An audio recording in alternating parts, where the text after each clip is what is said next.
Every era has its frontier. A line between what is and what's next. We've played the game, built the legends, carried the weight. But this is different. This is where the game leaves the ground. No limits, no ceiling. No looking back. This isn't the next season. This is the next frontier.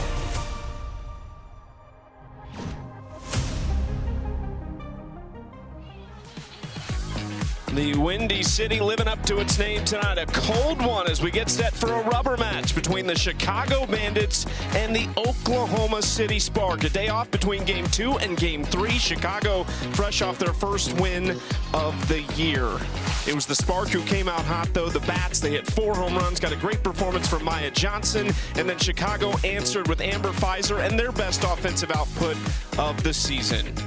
Welcome you inside the booth here at Parkway Bank Sports Complex alongside Amanda Scarborough. I am Chucky Kemp. We would not have a rubber match if it's not for Chicago's newest member, Tiana Bell, who has barely been on the team for 5 days. What an addition that she has been. She brings a lot of personality, and she's just a rookie. She just finished her season at Arkansas at the Women's College World Series, and she is bringing some serious pop to the Bandits lineup. In Game 2, in that run-rule win, she had a 2-run home run and had the walk-off single to drive in 2 to be able to clinch that run-rule win and their first win of the season for Chicago. On the other side, they have Maya Brady. This Spark offense has been the best offense in the AUSL, and they have their leadoff hitter in Maya Brady, who has been the best hitter in the league up to this point. She can lay down a bunt single, she can hit a triple, hit home runs, RBIs. She is doing it all to start the season. Truly, look at the AUSL rank. She has been the best hitter up to this point. A lot of categories that she leads and could take the lead even further tonight, but she will face off with Odyssey Alexander Bennett, who is making her 3rd appearance of the season, a 6th-year pro out of James Madison from Boynton, Virginia. This is her first start of the year. So Odyssey against Maya Brady to start things off. Spark scored 3 runs in their first inning of Game 1's win. They've got power up and down this order, and they've got a lot of Bruins that can hurt you in a lot of ways. And Maya Brady has been so tough. She started out this series laying down a bunt, which caught the Bandits' corners off guard a bit, because you see her swing and she has so much pop too, but you forget about her speed and athleticism to go along with the power from the left-hand side. Excellent last year, played in just 6 regular season games for the Talons, but then she was the #1 pick in the expansion draft for Oklahoma City. This hit to Sammy Williams and scooped up over there by Jocelyn Erickson. There's 1 out. And that's a big out. Odyssey Alexander Bennett has looked strong so far this season. You mentioned that this is her first start. We've seen her in relief, and she's looked really good, consistent with her command, and I feel like that's a big part of Odyssey's game, is when she's throwing strikes and hitting corners with her screwball and her off-speed curveball, then she is a force to deal with in the circle. Just over 5 months removed from giving birth to her daughter Halo in January. Here is Sydney Romero for the Spark.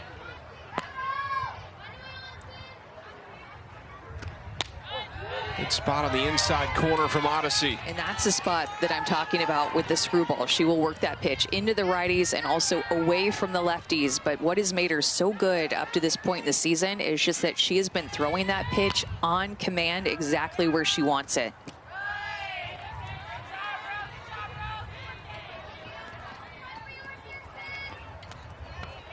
It's a big game tonight for really both these teams, but more so for Chicago, who find themselves sitting toward the bottom of the standings with just 1 win. That goes back at Odyssey, who knocks it down and backhands it over to Erickson.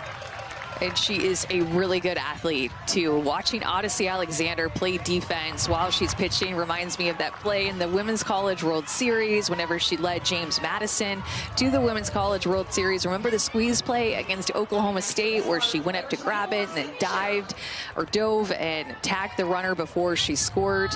Odyssey Alexander is an athlete. That ball came off the bat at 77 miles an hour. She led James Madison to back-to-back wins to open the Women's College World Series that year. They were the story of the tournament, but then they lost back-to-back to Oklahoma. That was the first of a four-peat for OU. Now faces another national champion, Sydney Sherrill, at the plate. She won it in 2018 with Florida State.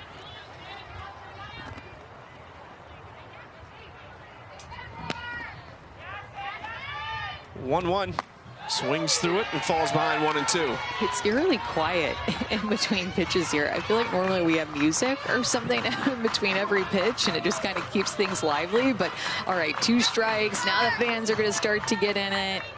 1-2 pitch coming. It's a great crowd on a very chilly Tuesday evening here in Rosemont, Illinois. It has been gusting for what seems like hours. The wind says 18 miles per hour with gusts in the 30s. I think it's more probably in the mid-20s with gusts into the upper 30s, low 40s. Yeah, whatever it says like on the app is a complete lie. It's a sham, because walking in this wind, it is the real deal, and it has been relentless. Those flags have not stopped whipping since we got here 2 hours ago. 3-2 in the air to left field, and Clements makes the catch. For the first time in this series, Oklahoma City is held scoreless in the top of the first. Good start for Odyssey.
Oklahoma City gives the ball to an Oklahoma State product.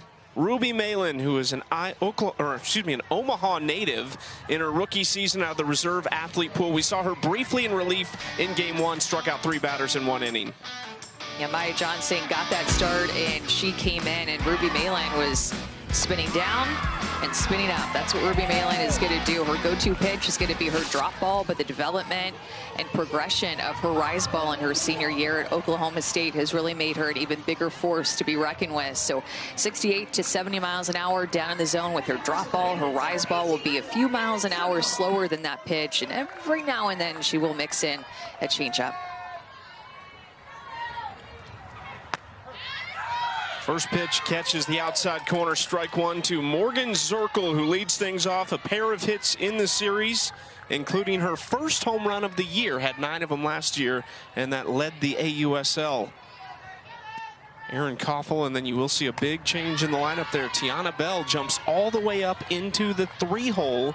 Remember, she's also a reserve athlete product, filling in for Bella Dayton, who is currently on international duty with the Italian national team in Prague. I like it. I like these lineup changes. Moving Tiana Bell into that 3-hole, giving Erin Koffel some protection after the 4 RBI game that she had 2 days ago. Sammy Williams in the cleanup. She has been arguably one of the hottest hitters for the Bandits to start the season. Taking some pressure off of Jocelyn Erickson, moving her to the 5-hole.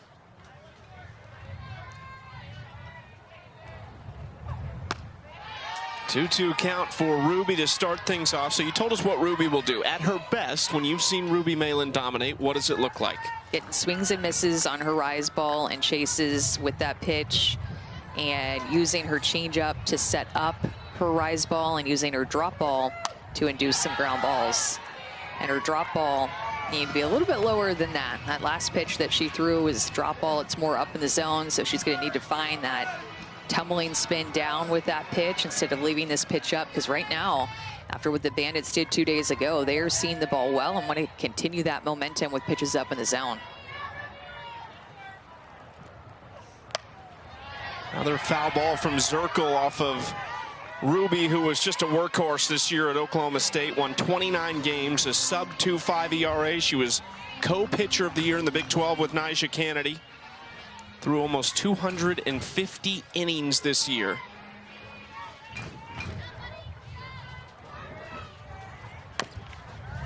Another foul ball from Zirkle. It's a good at bat by Zirkle, and it's what she did 2 days ago to set the tone for Chicago.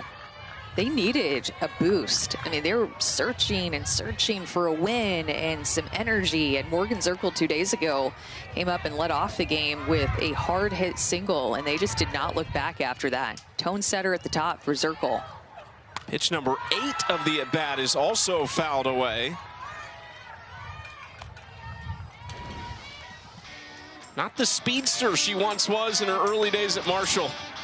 The ability to hit the long ball, led the entire league in home runs last season. That came in the 4th inning. She led off the game with a single that scored 2 runs in that win. When I say not the speedster, it's not to say she still can't run, but she just has a lot of pop in that bat right now. Her runs around the bases are a little bit more leisurely typically. Especially wind blowing out. These pitchers are going to have to be careful today. Swing and a miss.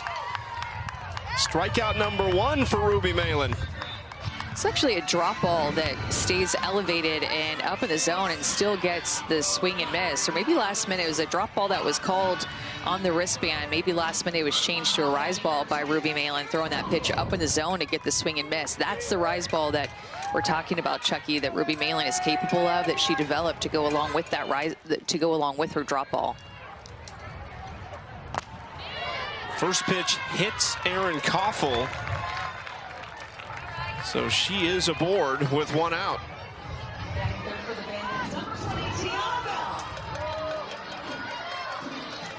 Just barely trying to sneak that pitch in there. Tough part for Ruby, she was kind of pointing. I think she thought it was pretty close to the black of the plate. Not a bad location at all. First pitch swinging for Tiana Bell into foul territory. We've seen Tiana swing early. We saw that when she pinch hit in her debut with the Bandits and popped up on the first pitch. But it certainly worked out well for her in game 2. Signed on June 13th, which means this is day 4 in a Bandits jersey. This is off the end of the bat. The wind's going to push this out into right field, and it goes down. We've heard these conversations from both coaches about how much the wind is going to affect the game tonight. And I think you just saw it there play a part. Well, and the Spark have shuffled around their infield a little bit too. So Amari Harper is starting at second, and Sydney Sherrill is starting at third. Jessie Warren has a day off, it looks like, on defense. She will be in the lineup as a DP, but Amari Harper now playing second base. She's a versatile athlete, a versatile rookie that can play first and play the outfield. Sydney Sherrill was playing second base in the first 2 games. Amari Harper rocking the Oregon Ducks colors on her glove at second base. Played her final college season there after a few at Texas A&M.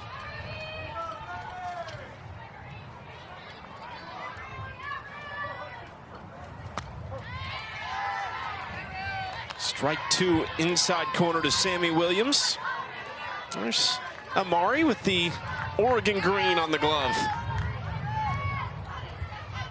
We talk a lot about versatility when you're looking at rookies in this league.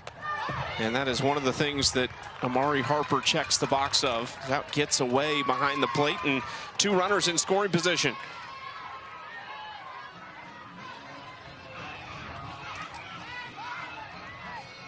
Delaney Wiz probably didn't think she would be almost the everyday catcher for Oklahoma City, but Kinsey Hansen-McKenzie, who was their first pick in the allocation draft, announced that she is expecting. So we will not see Kinsey this summer, at least on the field. We saw her the other day in the dugout.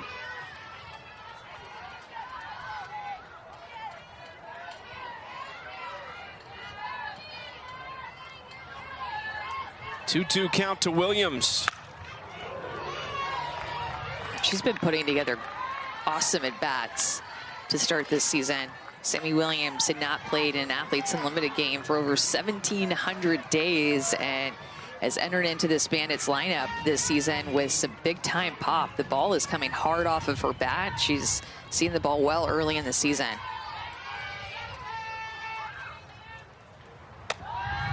Full count. Sammy finished her career at Iowa State in 2021 as a first-team All-American. She got a bachelor's in software engineering and a master's in information systems. So she works as a senior software engineer for the Chicago Cubs. Takes strike three. Williams very upset with that call, and there's 2 outs.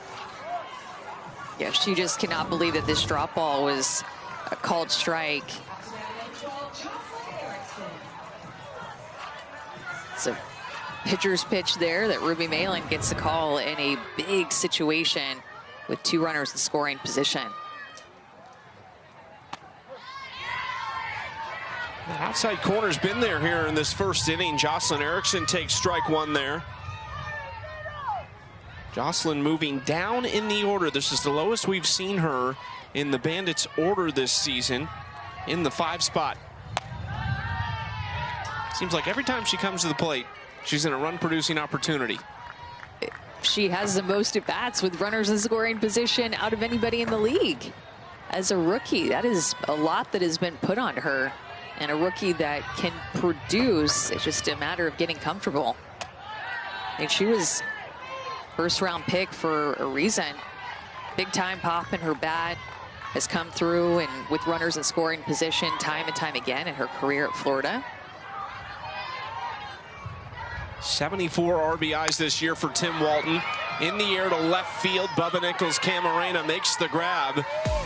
And matching zeros for the first time in the first inning in this series.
The AUSL is sponsored by Easton. Chicago got the Game 2 win. It was their first of the year in large part because of a gem spun by Amber Pfizer, a 6th-year pro. 6 innings in the complete game. They run ruled them in 6, only gave up 1 earned run and struck out 7. And way over there in that chair is Amber Pfizer joining us for a chair chat. Amber, we talked to a couple of folks on the team. We know you guys had a team meeting on Saturday night after the loss. You come back Sunday, get a big win. How important is it? We know it's early in the season, but how meaningful was that one? It was huge. I mean, we've been talking about playing as a team together since the start, and you know, like we've been there. We've been so close so many different times. So it was just great to go out there and finally get that W. Inning number 2, Bubba Nichols Camarena leads it off for Oklahoma City, and there's strike 1.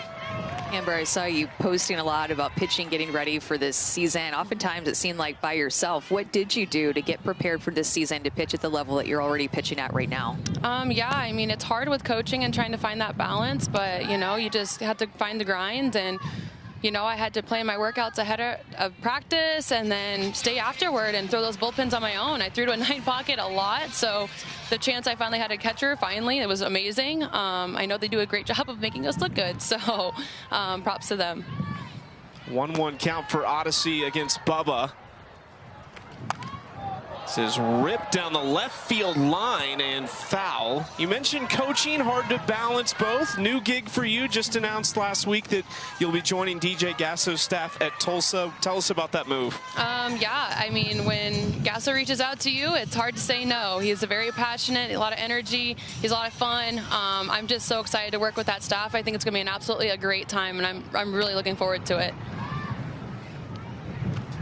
1-2, back to Odyssey. And there's one away. Amber, what have you already figured out so far this year? I asked some pitchers that, and it could be literally about anything, because I feel like as pitchers, we're always figuring things out as we go along, especially early in the season. So what do you feel like you figured out in this first week of this 2026 season? You know, I would say that just the approach and like how much teams are preparing are even more than they ever were before. It feels a lot more like college again. Oh, get that.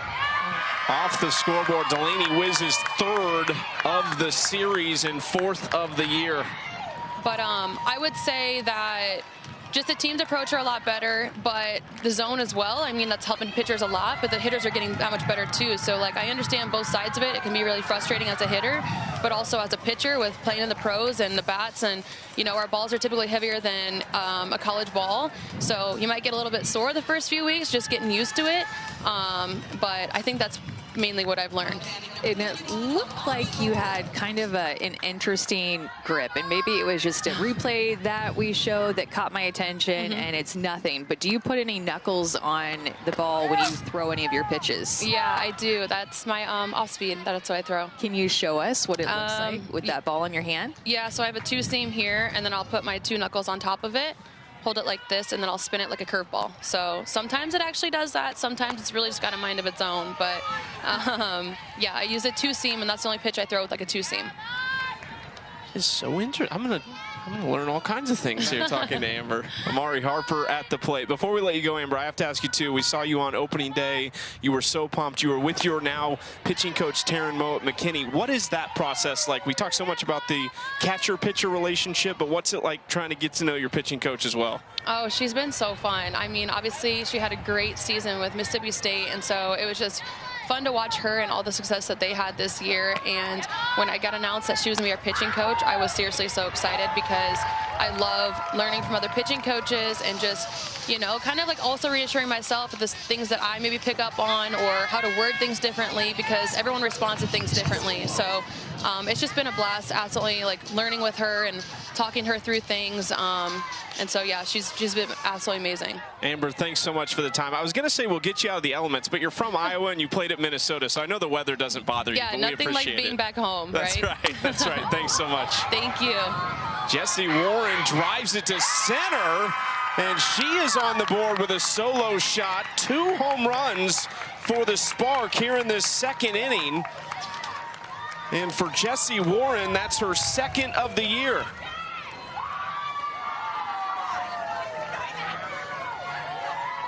Jessie Warren is going to go get this screwball early in the count against Odyssey Alexander, and she steps out a little bit. Just looks like she's looking for that inside corner and gets her barrel there out in front to that pitch. It just keeps going.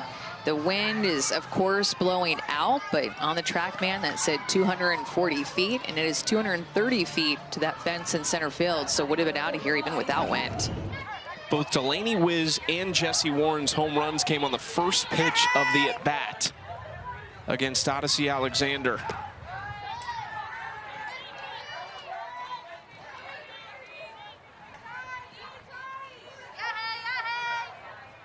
Two-0 Spark,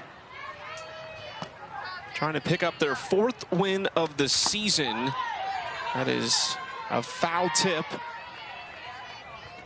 It's a long road trip for Oklahoma City, so just the chance to stack another win, get another series win as well, would be so big for them.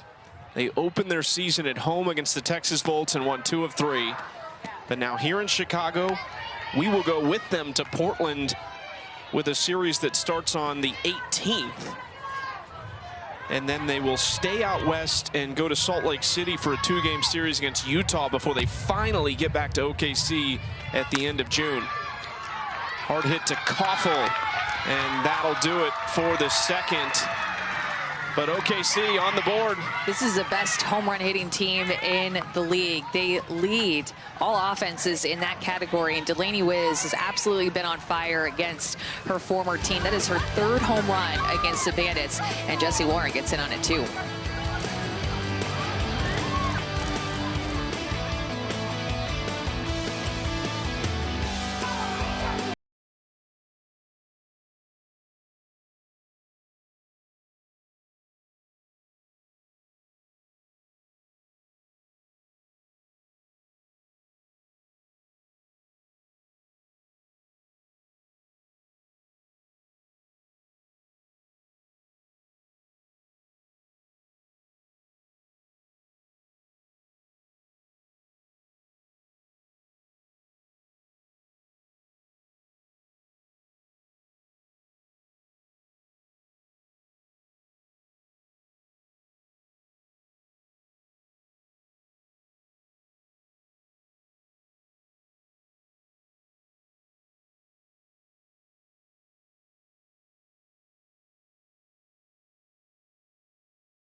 It's yours until they call you off.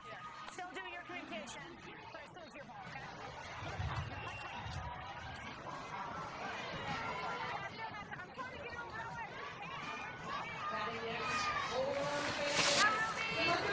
Very aware of the wind here in Rosemont, Illinois. We've already seen one ball be affected by this. It was kind of a bloop off the bat of Tiana Bell into right field. So certainly something that will likely be a factor in this game. Love having these coaches mic'd up, and they have big personalities, and I love hearing how they're coaching these pros. So we thank them for wearing the mics. Not always the most comfortable thing to do, but my goodness, I think that we appreciate it as broadcasters, as fans appreciate it. It is so cool to get an inside look into a professional softball coach.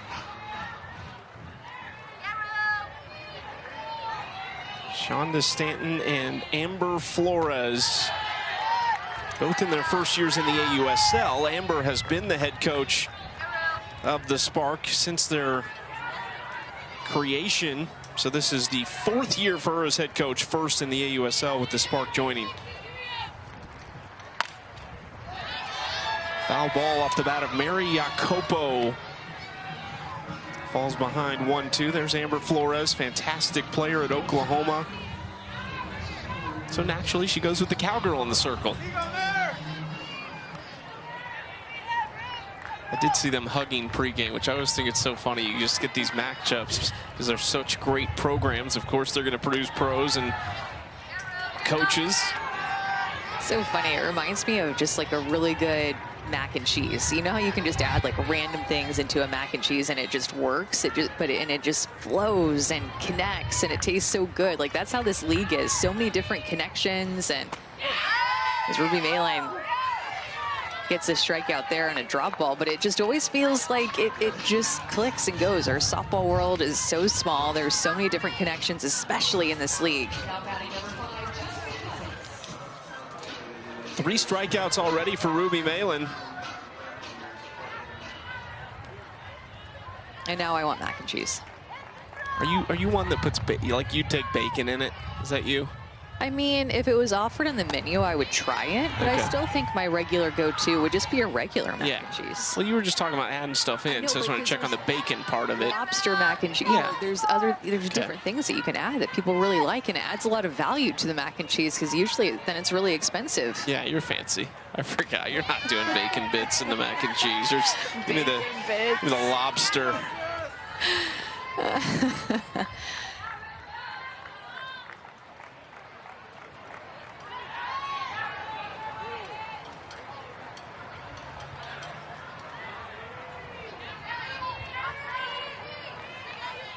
1-1 count to Jessica Clements. It's a big swing from Clements, but foul. You know, we're talking about Ruby Malin and Amber Flores giving her the start.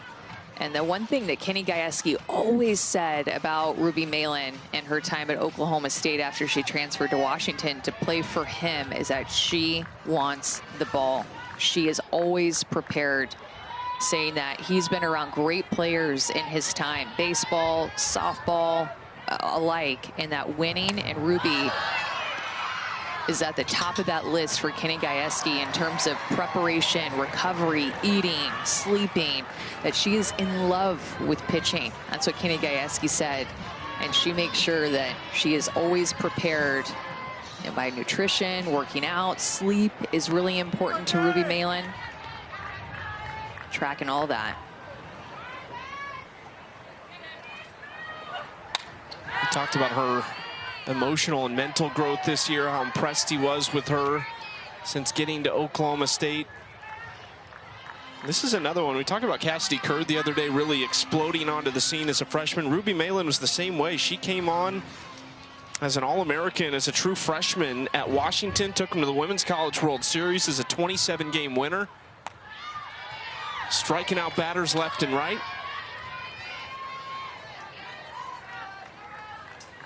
After 2 years in Seattle, departed for Stillwater and finished her career there for Oklahoma State.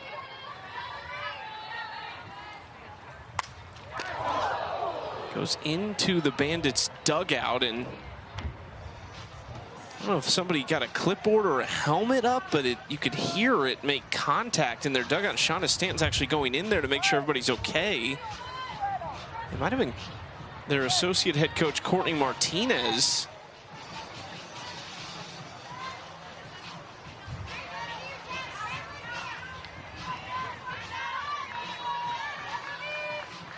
Good to see that she's up and walking around back there at least. 2-2. This is crushed to right field. The wind's gonna push it too, and it's into the bleachers. Clements went up and got it.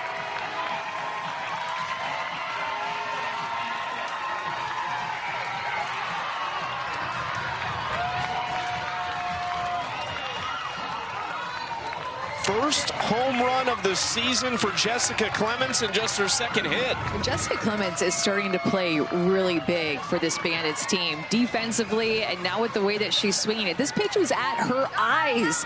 A rise ball that she just goes up and gets.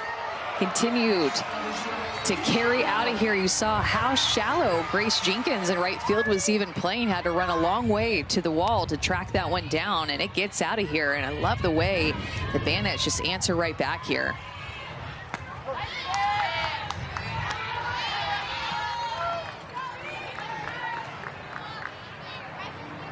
Saw that in game 2 2 as well. Oklahoma City scored 2 in the first. The Bandits responded with 4 in the bottom half of that. Outside ball 1. This is Elon Butler. A lot of power in this bat as well, with just 1 out and nobody on.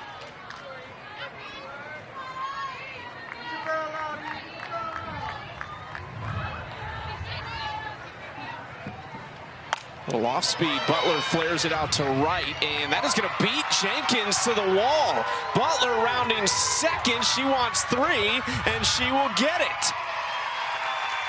I think again the wind causing problems in the outfield. Grace Jenkins continues to play shallow out in right field, more shallow than any of the other outfielders. This is a changeup that Elon Butler does not square up, but gets it into the jet stream, and with how shallow Grace Jenkins was playing, it just gets out over her head. And this is the 3rd triple that we've seen in this series. We've seen a lot of triples already early in this AUSL season. Jessica Clements out in the chair chat, waiting to chat with us, cheering on Elon Butler. We love to see it. Well, take us back to the pitch you hit, because I was going to ask you what you saw. You must have saw it good, because it felt like it was almost at eye level. It was. Really, I was just looking high turn. She got me pretty good. The couple balls that I fouled off there up in the zone, I was just really trying to be on time. That was the main goal, being on time and looking more up in the zone just to get on top of it, and I did. Do you know the height of that pitch? Like, could you tell us? Could you remember where it is? Like, have you told us a height with your hand? Where do you think that pitch was? That was a tomahawk. I think it was about eye level. Oh, yeah. I feel like you're just feeling really comfortable right now. That catch that you made on Sunday was unbelievable, and I know that's not about the home run that you just hit, but you're catching left field with the wind blowing. It was over-the-shoulder catch. Like, what was your take on that catch that you made a couple of days ago? I honestly surprised myself. I feel like I say that with a lot of things, like when I get a home run or something, it just it does catch me off guard. But you know, that ball yesterday, or was it no, 2 days ago, I really thought it was over the fence, and with the wind holding it up, but I realized I took a bad read, and I just wanted to do whatever I could to make that catch. Once I realized it was in, just did everything I could.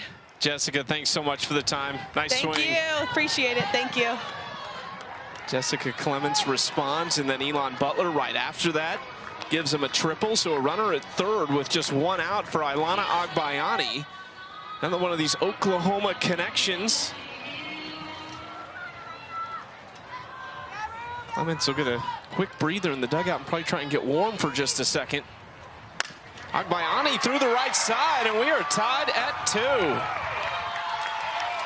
Speaking of starting to get comfortable, the rookie Ilana Agbayani fits into that category.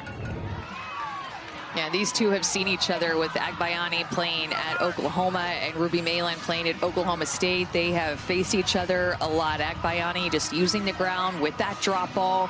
So being able to get a hit these past couple of hitters with a drop ball, a changeup, and then a rise ball.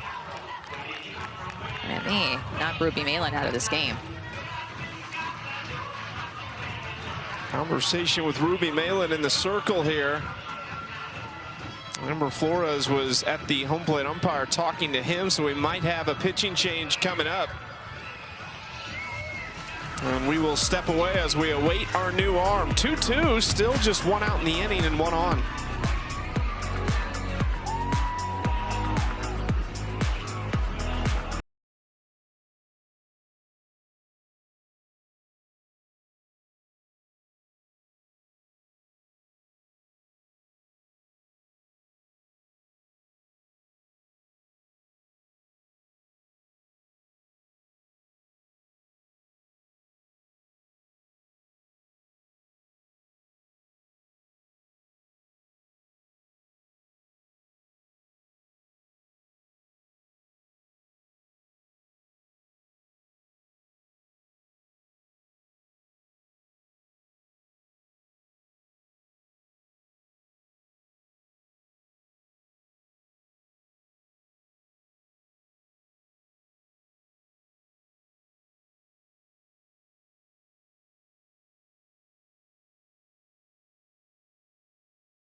Maya Johnson got the start for the Spark in game 1 through 4 innings and had 4 strikeouts. And the way that she's been moving the ball down through the zone has been fooling these hitters, has the ability, of course, to go up in the zone with her rise ball, but her changeup and her drop and her curve and screw, everything down in the zone has been looking good to start Maya Johnson's rookie season coming from Belmont.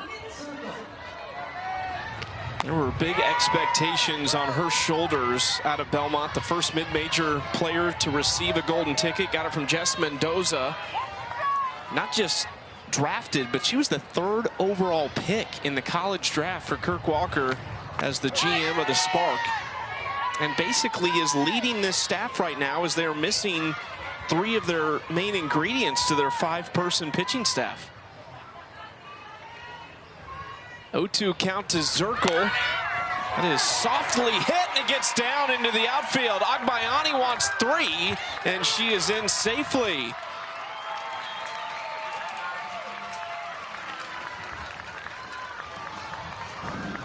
Amari Harper, the second baseman, is playing more toward the middle of the field, and it opens up a gap on the right side of the field to get just out of her reach. If she would have been playing at her normal second base position, I think she would have had a chance or would have been able to catch that ball in the air.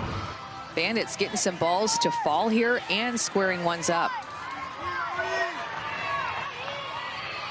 Ruby Malin struck out the leadoff hitter in this inning looking, and then a solo shot, a triple, and a pair of singles as Zirkle was trying to create a little chaos on the bases. Instead, they'll pretty much just let her have second.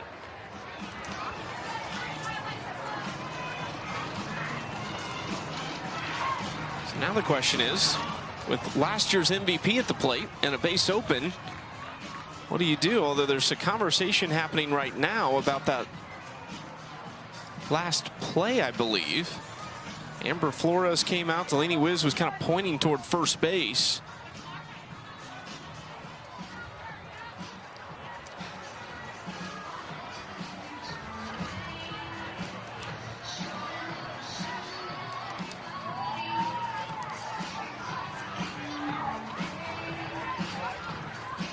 This is when, even though it's not a review, we need to use the microphones. You know what I mean? Like, we need to take it upon ourselves to use the microphones from the umpire and explain to everybody what's going on, not just when we have the reviews in process. That would be great for fans and broadcasters. I like when you try to initiate some change from the booth. I like that. We have it down there and you have a microphone on you. Explain to us what's going on. 2-0 count to Aaron Koffel from Maya Johnson. They do come at Koffel on the 2-0 count.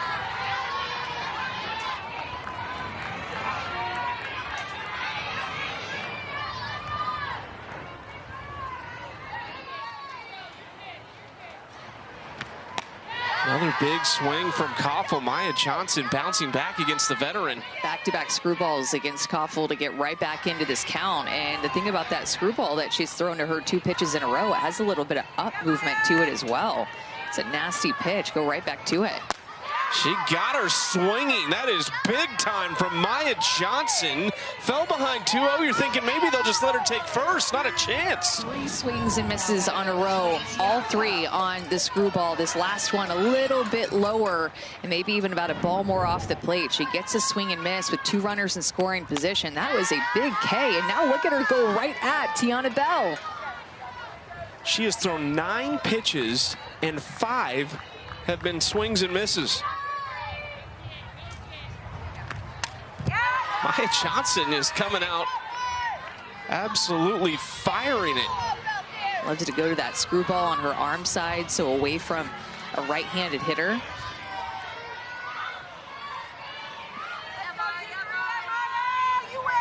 Oh, 2. Maya Johnson. Incredible stuff out of the bullpen. Usually a screwball does not move the way that I just saw it move in the second inning. Maya Johnson enters into this game with major traffic, 2 runners in scoring position, and she gets 2 strikeouts to Koffel and Bell, 2 of the hottest hitters in Chicago's lineup.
Friday night in the AUSL, Oklahoma City heads to Portland for a 9 Eastern showdown. Watch it live on ESPN2 or stream it anywhere on the ESPN app. That will be Portland's home opener.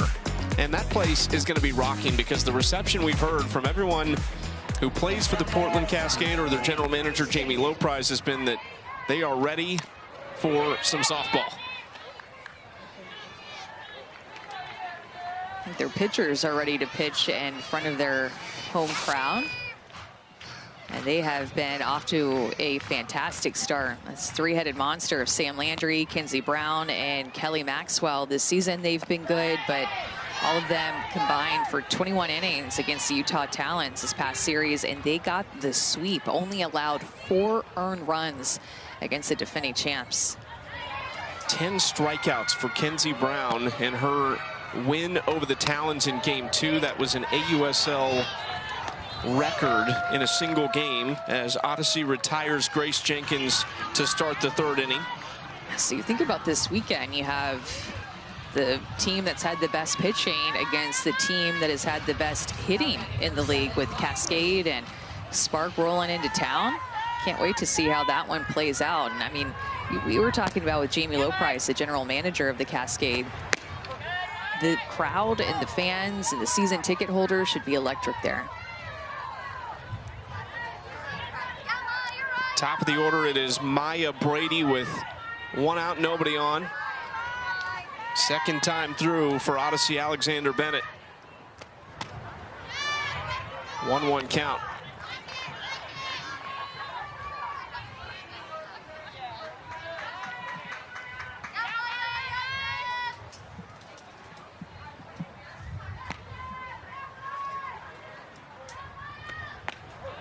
Brady takes this, strike 2 on the outside corner. When you think about, Chucky, how well the Cascade recovered after giving up a lot of runs to the Blaze the opening series. What an adjustment that their pitching staff and defense were able to make. All 3 of the games against Utah were so close, decided by 2 runs or less. Just some gritty wins that you put in your back pocket for confidence later on down the road. I mean, those tight games we've seen, I feel like our games have either been really tight so far this year or they've been run rules. It's good to play in those tight games, though, and it's even better to win them and put it in your confidence bank. 2-2 hit hard. Koffel denies Brady.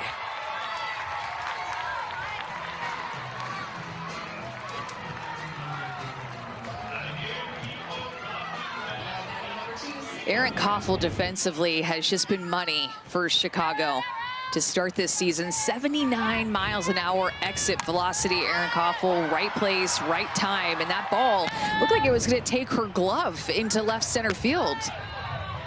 That was hit so hard, a laser. And Aaron Koffel was able to read and hang on to. That's been one of the missing ingredients for the Bandits early. They've made good plays here and there, but as far as a whole, the defense has not been as solid as they would have liked it to be. So far tonight, they've been lights out, and that play from Koffel helps out her pitcher big time.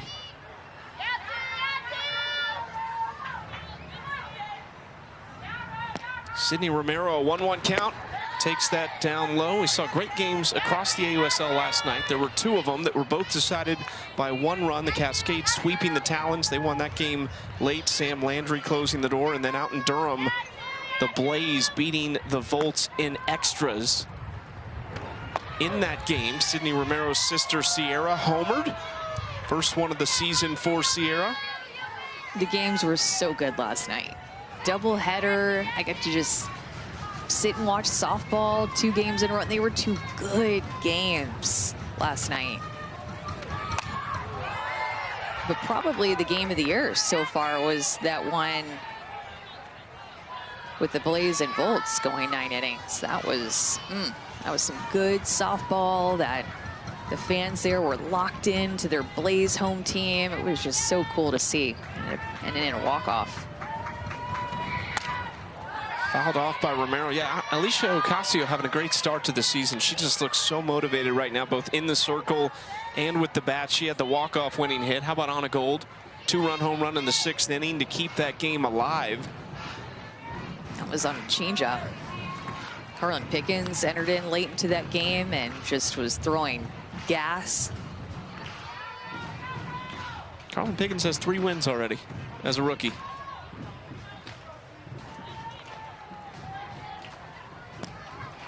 Two-two to Romero. Hard hit ball beyond the glove of Agbayani. That's going to get all the way to the wall on the turf. Romero will stride into second. It is another base knock for Sydney. Well, Chicago is going to start taking note of these hard hit balls the second time through the order. The one off of Maya Brady's bat was 79 miles an hour, and this one off of Sid's bat is 80 miles an hour. Great at bat that Sydney Romero just put together there to find a 2-out double after she battled off some pitches.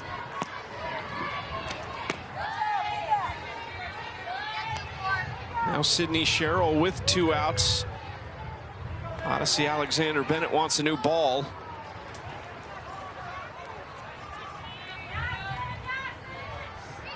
Sherrill's so dangerous. She was really a part of that massive boost the 1 through 5 hitters gave them in the first game. This is what they've done this year so far, and you can see there's a clear divide between the top half and the bottom half of this order.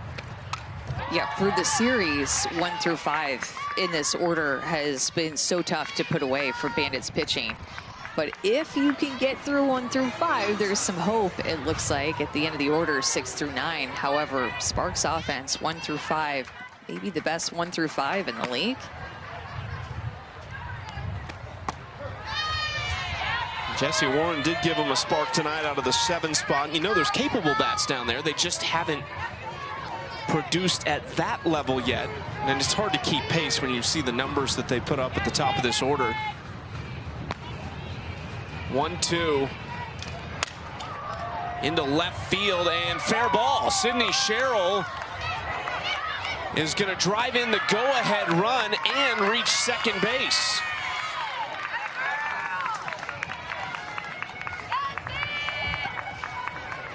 Just the spark early in this season, their bat-to-ball skill has been money. Another 2-strike, 2-out hit, switches places with the other Sydney, drives in an RBI. Sydney Sherrill, another great at bat, followed up by Sydney Romero's great at bat, and she scores that run. Odyssey retired the first 2 in the order, and then back-to-back doubles. And now Bubba flares this out to right field. And Joe Evans is going to hold Sydney Sherrill wisely. I'd say Joe Evans is a good one to have over there at third base. She's been doing it for about 3 decades now. Yeah, he won a lot of games, seen a lot of runs scored. You know what you can and can't do. She has over 1,400 wins as a head coach.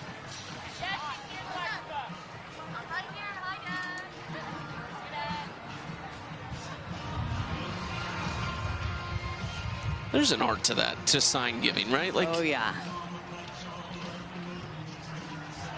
I think as a young coach, you're probably like practicing in the mirror just so you know everything looks right. I mean, you think about coaches that are currently coaching in our game right now at the Division I level, and only one person who is an active coach has more wins than Joe Evans, and that would be Patty Gasso at Oklahoma. Patrick Murphy and Karen Weekly also up there, both of them over 1,400, both of them reaching that number this year along with Joe Evans.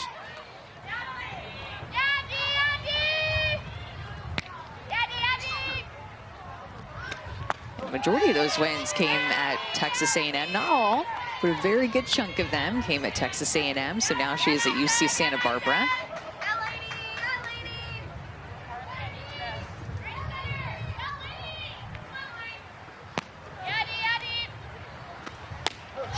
One good spot from Odyssey for strike 2 to Delaney Wiz, who has homered 3 times in the series, has a league best 4 of them. 2 home runs in game 1 and another one earlier tonight. 0-2.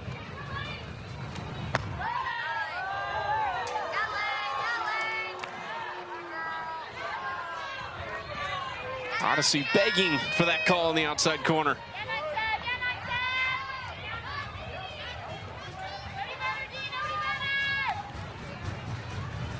Crowd trying to get behind her on a cold evening. This is at Koffel, and she does it again. Erin Koffel, a brick wall at shortstop. Erin Koffel's defense is money right now. 2 line drive plays looking very similar like that in this inning. Balls are starting to fall that inning too for the Spark.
Let's take a look at Amanda's top moments from the last few days.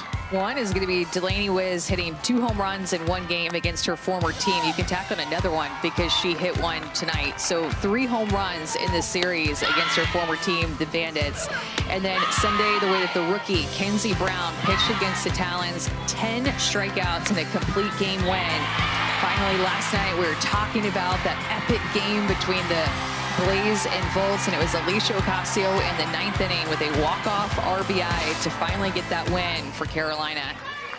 Those are 3 of them. It is always hard to choose in these series that we've been having because these games have been so good so early.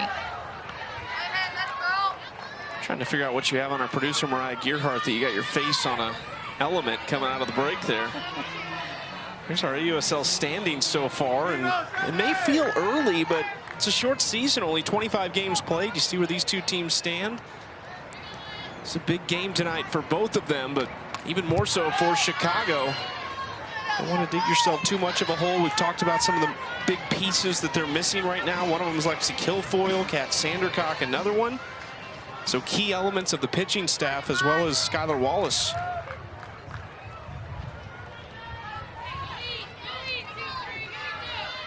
0-2 pitch outside. Now 14 pitches from Maya Johnson. 11 of them are strikes.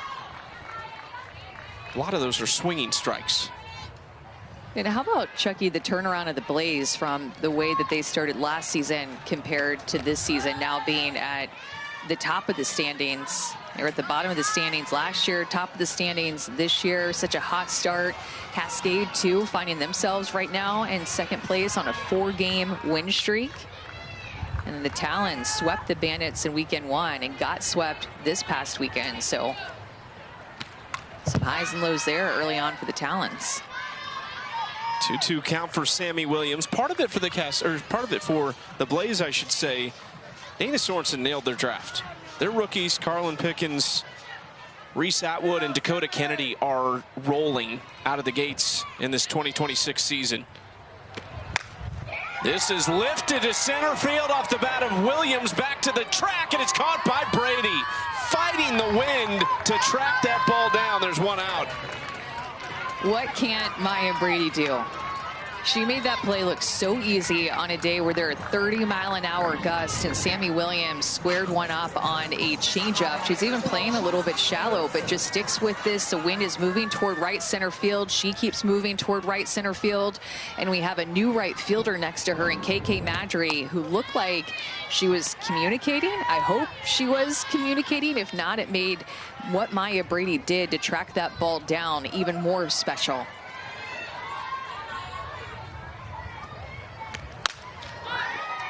Another one in the air, this one not as deep, and Brady makes the catch to retire Jocelyn Erickson. Thursday on ESPN2, more AUSL. It's a doubleheader, and it's Utah taking on the Texas Volts at 7 Eastern, and then it's that series we've talked about, Oklahoma City at Portland. First time at home for the Cascade. That one coming your way at 9 Eastern. Watch it live or stream it on the ESPN app.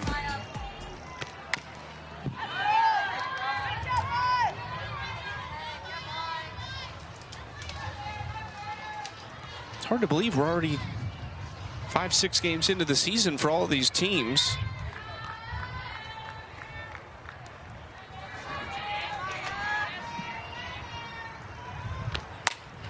This is hit hard through the 5-6 hole. Mary Jacopo continues to swing an impressive bat here early in the season.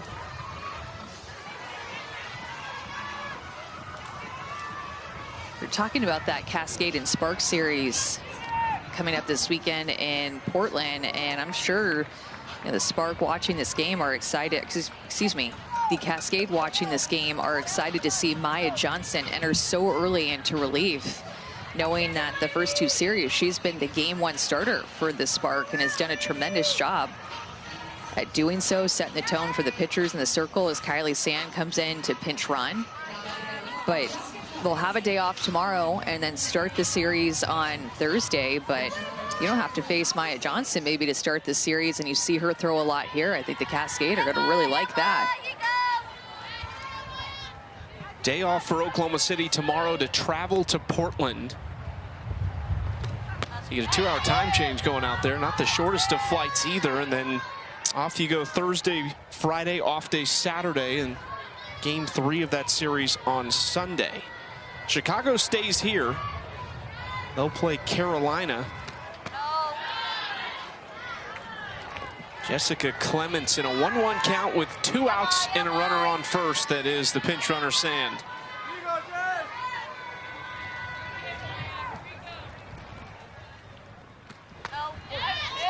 Sun is in a very interesting location right now, kind of cutting right in front of the pitcher's circle.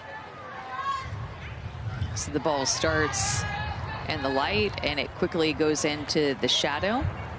I'm sure no complaints from the pitchers right now. It can make a little bit more deception, but you know how that is too. It won't last too long, so there's only likely going to be a couple of batters that have to deal with this, with where it's at right now.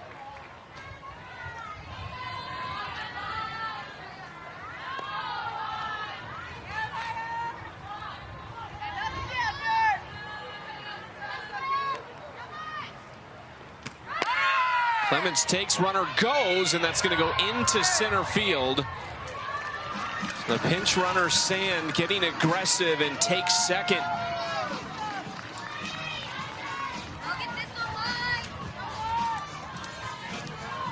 Or last time up, Jessica Clemens hit that home run at a pitch that was up at her eyes. I don't even know how she hit that pitch out. It was so high. But just seeing the ball well right now. Takes outside. I believe that is ball 4. Clemens says, I'll take another one, I don't mind. That happened last night too. I think it was Alicia Ocasio that was up looking to hit with the runner in scoring position, was so locked into her at bat, she didn't even notice that it was ball 4. So 2 times that's happened in the past 24 hours. Amber Flores wants to visit with Maya Johnson.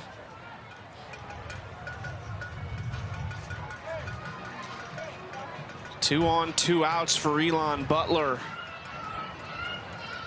The 2026 AUSL season is underway. Get your 4-game Flex Pass, single game, season, and group tickets for all 6 teams today by visiting the AUSL.com.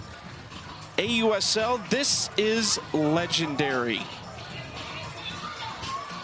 It's just year 2. That's it. Feels like we've been doing this for 50 years, though, with the momentum that we have. And I don't know, I feel like a lot of people have been tuning into these games the first week, riding the momentum off the Women's College World Series and excitement for this league and the 6 teams and their home stadiums and the group of rookies that joined the league. It's been an awesome start.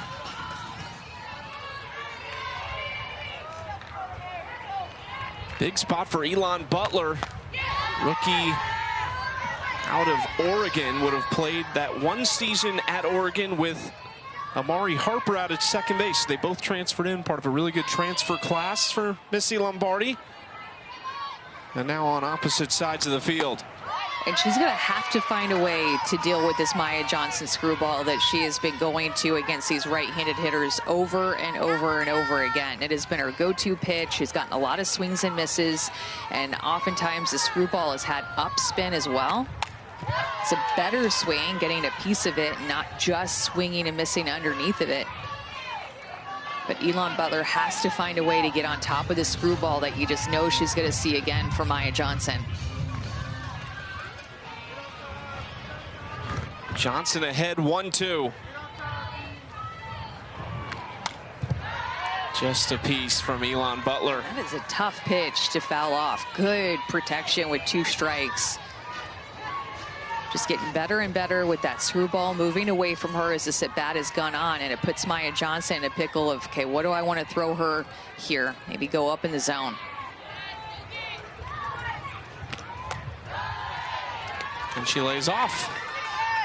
Another good take, making Maya Johnson work. She had been having her way when she came into this game with the right-handed hitters and that screwball. I bet she'll go to it again. Bandits just 1 for 5 with runners in scoring position tonight. Another foul ball from Butler.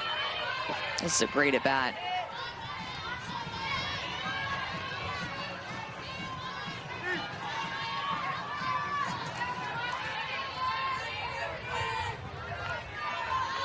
Oklahoma City 2 for 3 with runners in scoring position. Couple 2-out hits to score a run last inning. Inside strike 3. Maya Johnson mixing it up and gets out of another jam. Caught her leaning. She went to the screwball 5-6 times and then at bat and finished her off with the curveball hard end.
Coach Flores told her, win the screwball.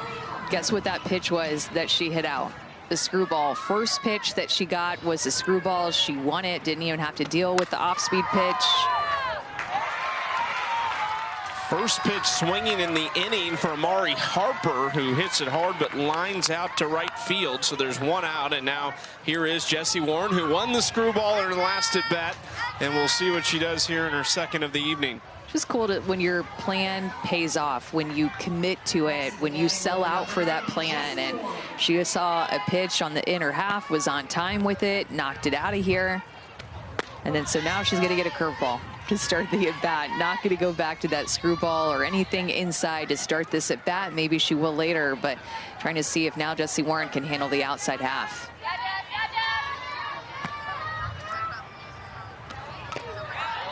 Chases the off-speed pitch there to fall behind 0-2.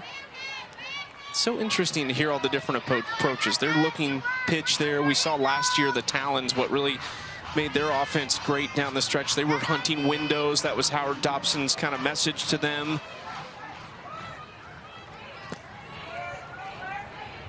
0-2 in the air to right field. Elon Butler backing up with it, and there's two outs. It's just a good job of pitch calling. This is the game within the game. Jessie Warren hit that screwball out. That was on the inner half. So this second at bat that she has, Tara Mowat McKinney calling pitches from inside the dugout, or Marriott Copo, going to go all outside.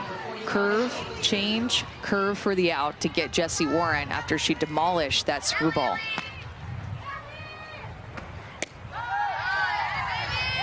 That was just the fourth pitch of the inning to Haley Lee, and there's two outs. She's ahead in the count 1-0. Odyssey trying to give Chicago a good start tonight. She has given up 3, but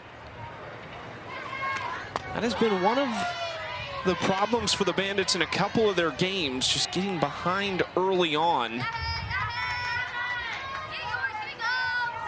Odyssey, not one that has started a lot the last couple of years, made 12 appearances last year. 9 of them were out of the bullpen. This is the first time they've hit one up the middle that has gotten past Odyssey Alexander Bennett. Base hit for Haley Lee, her second in the series. Well, I remember in the third inning when they scored that run, it was a little 2-out rally that Sid Romero had started. They got 3 straight hits after that. So Spark doing a good job with 2 outs in this game. They had multiple runs scored with 2 outs, all but one. The Delaney was home run. KK Madry entered this game defensively in right field for Grace Jenkins. She will hit here and grounds it to Agbayani, who steps on the base. Odyssey Alexander Bennett puts up a 0. Bandits down just 1, and they're getting the bats next.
It is my pleasure to give this golden ticket to Ailana Agbayani.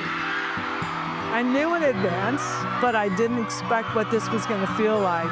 She never thought this was happening. That's what was so emotional over it. The team broke out in tears, and it's because she's the hardest worker on this field. I want you to thrive with your confidence in this AUSL league. We are so, so proud of you. And that is Ailana Agbayani's dad, Benny, who spent 5 years in the MLB, embracing her after receiving her golden ticket in Norman from Kim Ang. Special moment for Ailana. Back-to-back years, the AUSL has gone to Norman. Sam Landry last year, Ailana Agbayani this year. And if there is Benny in his MLB Mets uniform, and Ailana making her debut last week in Utah. Ground ball right side. She's retired to start this fourth inning. But I will say, she's starting to kind of catch her stride offensively. 3 hits in this series after just 1 in the opening series. Monday Night Baseball on ESPN. Braves are in San Diego to take on the Padres. First pitch set for 10 Eastern. Watch it live on ESPN and catch it streaming on the ESPN app. You hear that music and you just know exactly what it is. You know, that music is just so classic. It's comforting. It is comforting.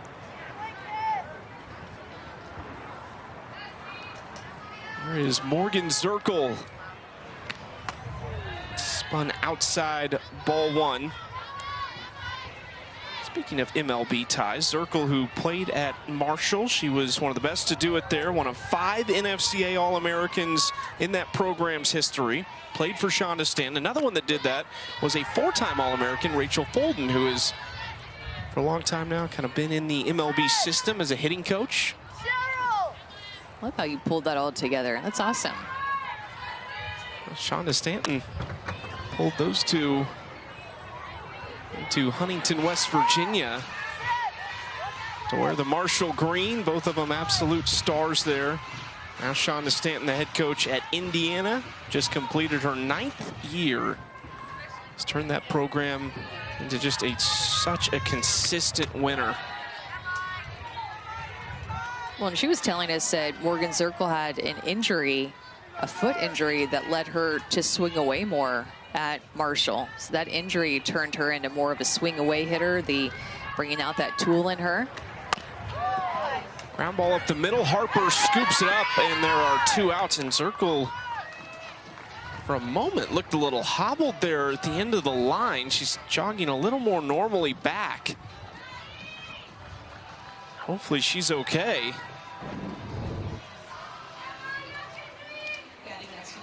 Maybe hit the bag weird.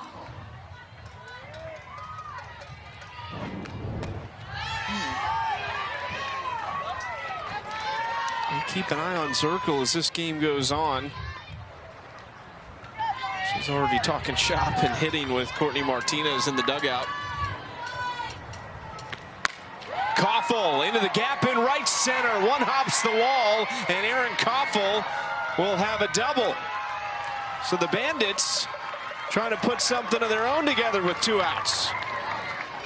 Got a lot of screwballs in her last at bat when she struck out with 2 runners in scoring position. So she goes up looking for it. This one maybe a little bit more on the plate, but just a better swing by Aaron Koffel to get on time and stay on that outside pitch. Maya Johnson's screwball is tricky because sometimes it stays right at the knees. Other times it has a little bit of rise ball action to it at the end. And I think those ones with rise ball action like that were really effective against Aaron Koffel in her last at bat. That one stayed a little bit flat, more down in the zone, and she just stayed on it. Can Tiana Bell come through again? How many times has she done it already, it feels like, in just a few days with this team? But is behind 0-2 to Maya Johnson.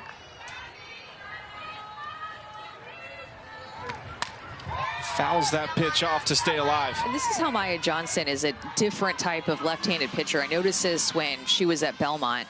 Usually as left-handed pitchers really rely on their curveballs. Like that is usually the bread and butter pitch of a left-handed pitcher from the time that they learn the curveball through college. Maya Johnson is so different than that because she relies more on her screwball. She can throw her curveball. She can throw every pitch. But she gives these right-handed hitters a different look because usually lefties throw a curveball into them or backdoor to them on the outside corner. She moves a screwball away from them. Did come in that time, but misses down low, 1-2. That's a big reason, too, that Kirk Walker wanted to draft Maya Johnson. She was a proven winner, did it all 4 of her years at Belmont, but just gave a different look from the left-hand side. Slow roller, Johnson that hit off of her glove awkwardly, but still maintains her composure and makes the play in an unorthodox method. We are through 4 innings, and the Spark are up 1. There is pure panic that set in, I guarantee, for Maya Johnson. I've been in this situation before where it bounces off you. You just want to handle it to get that last out. She sticks with it and gets it.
OKC up 3-2 as we go to the 5th inning here in Rosemont, Illinois. New pitcher for Chicago. It'll be Taylor McQuillan, the 7th-year pro out of Arizona, native of Mission Viejo, California.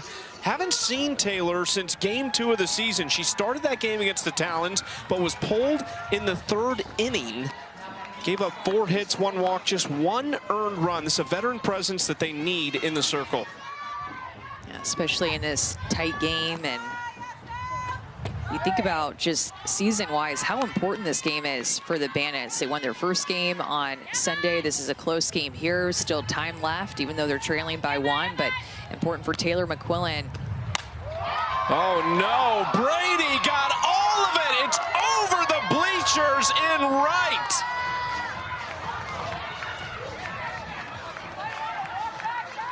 Maya Brady, her 3rd of the year, and got every inch of that ball. Do you have a guess without looking how far that went? I'm going to say 285. 310 feet on a changeup off of a new pitcher that just got into the game that Maya Brady hadn't had a lot of looks at. Whoa.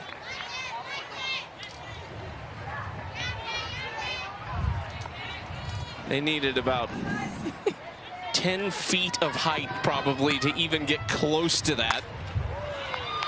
Remember, Megan Grant hit one last week that was 313 feet, another UCLA Bruin. And that was the furthest home run that had ever been hit in AUSL. So 2nd furthest right here off the bat of Maya Brady.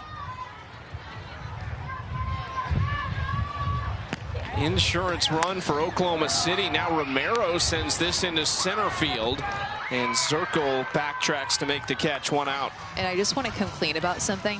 It said 309 feet, 0.7. So I just rounded up. I I just want to come clean about it. It's I really, just took it upon myself just to round up. it's really eating at you there, wasn't I it? just want to let everybody know, just in case. Just in case what? I don't know. Somebody else sees it's 309 feet. Amanda said it was 310. I'm just rounding up at 0.3.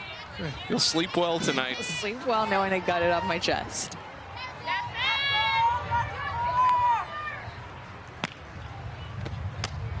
Inside to Cheryl, we are joined by Maya Brady. Wow, Maya, what did that feel like off the bat? Honestly, I was just trying to compete and help Maya out. Just thinking about competing, out-competing my opponent, and it just kind of happened. Maya, did you hear me say how far it went? No, I didn't. Can you guess? Well, if I had to guess, the fence is 230. I think it hit the top of the bleachers, so I'm going to say maybe, let's go 3? I'm going to go 3, maybe like 255, something like that. Well, I'm impressed with your math skills, but did you just go from 3 something? Oh, sorry, 355. I'm sorry. No, not 355. Not 355. Not 355. That's way too far. I'm not Megan Grant. I am not Megan Grant. 310 feet. Oh, slay. Yes. Cheryl walks. I got to ask you one more thing before we let you go, Maya. The wind out there, you've made a couple of really nice catches. Like, how tough is it in the outfield right now? It's so tough, and it's so weird because just obviously I'm in center, so I can have kind of the side view for both Bubba and Grace, and now KK.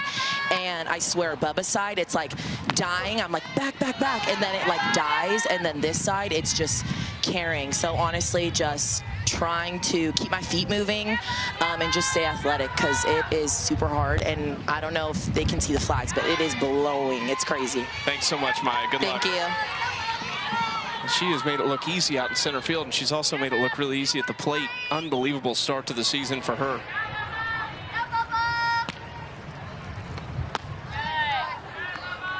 She's also on it, too. She's directing our director, Jordan Alvis. Let's get the flags in here. Let's show them again on this wind. Make sure the fans can see the flags, okay? The wind is blowing. It is just not stopped. It is not turned off. Bubba Nichols, Camarena goes down on strikes. It's been a nice bounce back here from Taylor McQuillan. Got a fly out. Cheryl walked, and now the strikeout of Bubba. It's the first time that the Spark have struck out in this game. This goes to show you their lack of strikeouts or their low number of strikeouts, just how well that they're seeing the ball.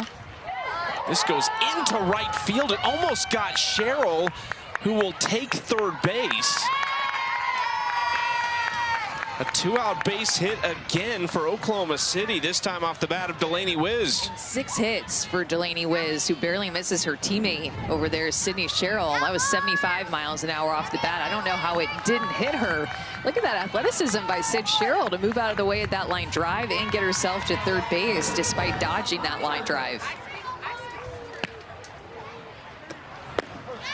Amari Harper hit a soft line out in the second, and then she smoked a ball to right field her last trip to the plate in the 4th inning. Comes up and a run-producing opportunity here. Slow roller this time, picked up by Erickson at first. Wow, moonshot in this inning from Maya Brady. Maya Brady, 310 feet. Off of a changeup, so much power, so much athleticism. Wow.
got no time for shame.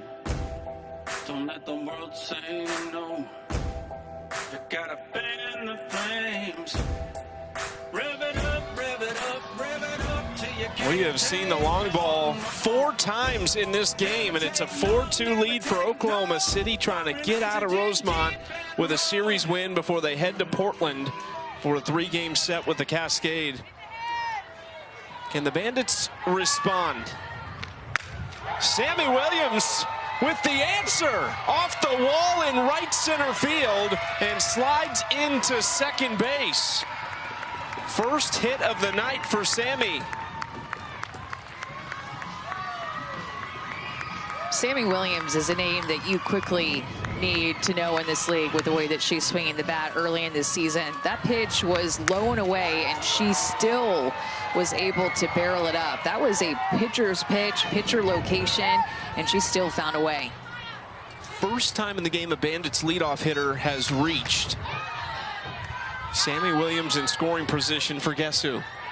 Jocelyn Erickson. Every time she steps to the plate, it seems like there is a runner in scoring position.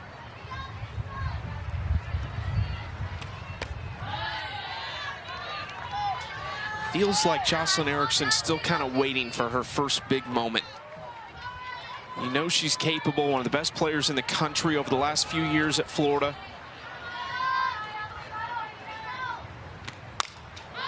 In the air to left field. No, this is actually going to stay on the infield. And it's caught by Romero. Be sure to follow the AUSL and our 6 teams on X, Facebook, Instagram, and TikTok to see exclusive content featuring your favorite AUSL players, including highlights, mic'd ups, behind-the-scenes action, and more.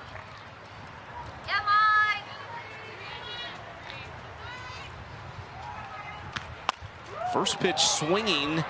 That is into left field. I was slightly off on the last one. That was a pop-up to the shortstop.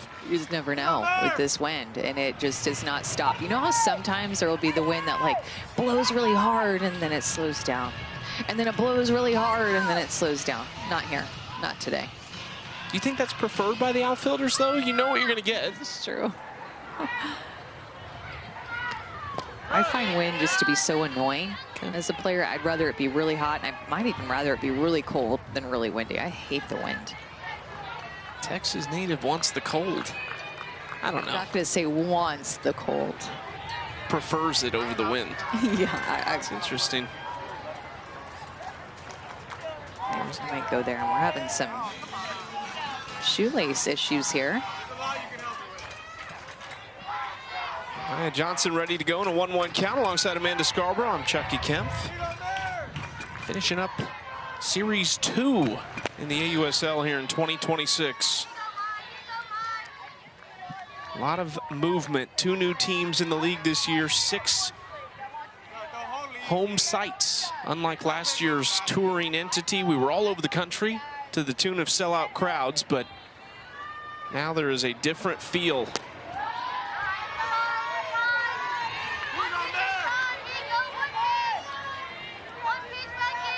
Hitters count for Mary Jacopo. She provided the lone run in their Game 1 loss, 9-1 in just 5 innings. She had a solo shot in the 5th inning of that game.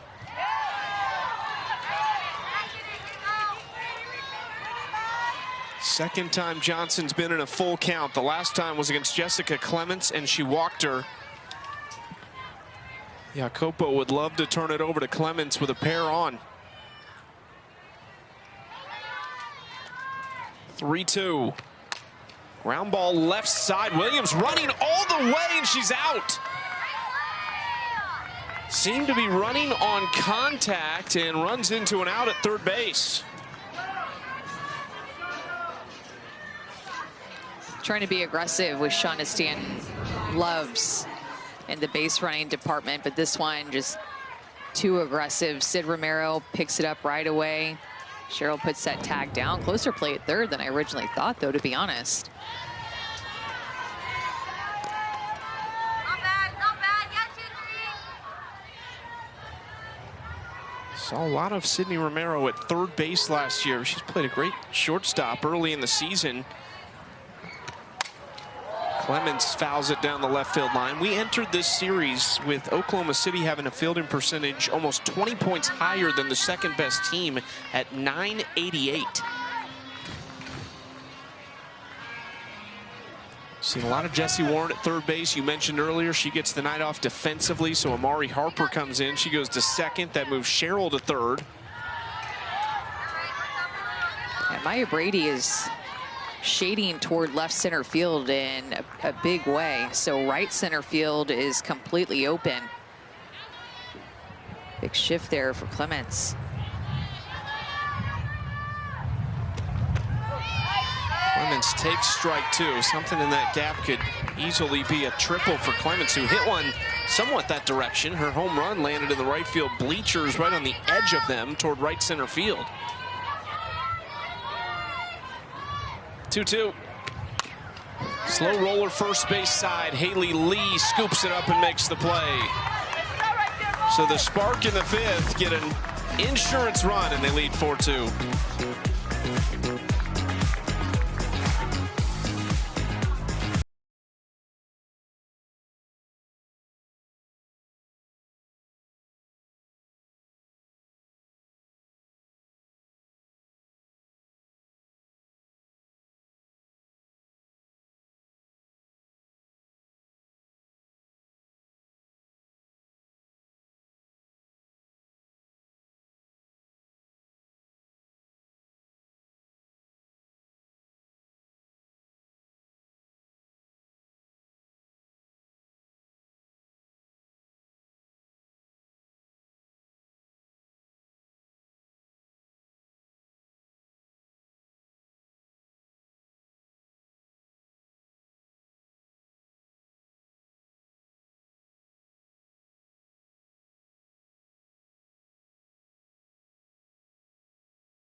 We've got you covered Thursday on ESPN2. A doubleheader in the AUSL. First, the Talons face off with the Texas Volts. Both those teams looking to get right after some losses this week. 7 Eastern, that one starts. And then the Spark in the Cascade at 9 o'clock. Home opener for Portland. Watch it live or on the ESPN app. We'll also have game 2 of that series on Friday night at 9 Eastern on ESPN2. You tweeted something out earlier today. You X'd something out earlier today about a game every day until sometime late July. And you read my mind, because that's what I was going to say after the promo is, did you know that there is at least one game a day every day from now until July 20th? Somewhere on TV. You can watch at least one. Many times there's 2. Nice grab out there in right field by Elon Butler. A couple of those hard hit balls right at her, and she's handled them well. McQuillan gets the first out of inning number 6.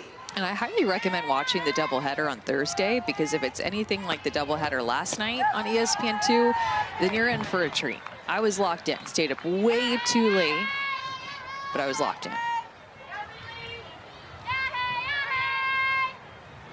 0-1 count to Haley Lee in there for strike 2. And of course, I think we all want more games. We'd love this to be a 45-50 game season, but one thing that happens with the 25 is that you have those double headers and there's so much on the line every night. And it feels like it's early in the season, but as we saw last year with the Bandits specifically, got off to their quick 9-2 start, and basically 12 to 15 games in, you kind of knew the Bandits were going to go to the championship series. This year, it's going to be even tighter, and we know how important these early starts are. Well, I think that's why this game is so important for the Bandits today. Just down by 2 runs, have 2 other chances at least to score in this game.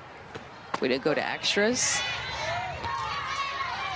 won their first game of the season on Sunday, which was big. And this is the second rubber match that the Spark have played in now. First series rubber match, they won that, and a walk-off hit by pitch.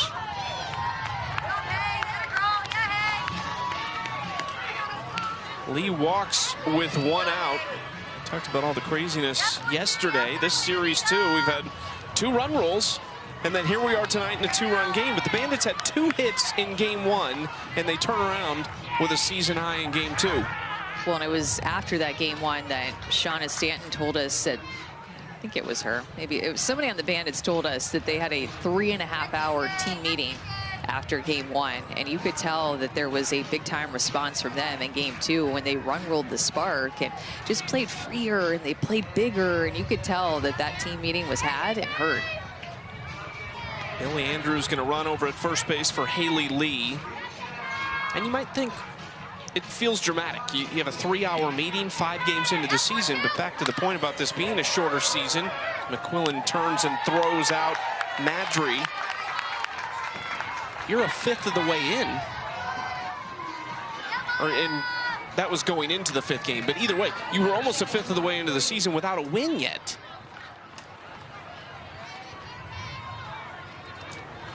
This could feel a lot different for the Bandits if they can find a way tonight and pick up win number 2.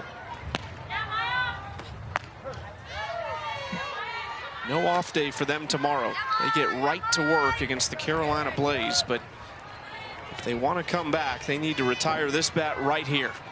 310-foot home run last time up for Maya Brady.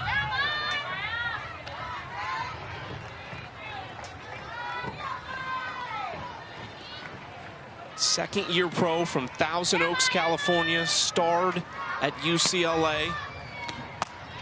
You know, it's interesting, she chokes up on the bat a little bit and has about 1 inch in between both of her hands.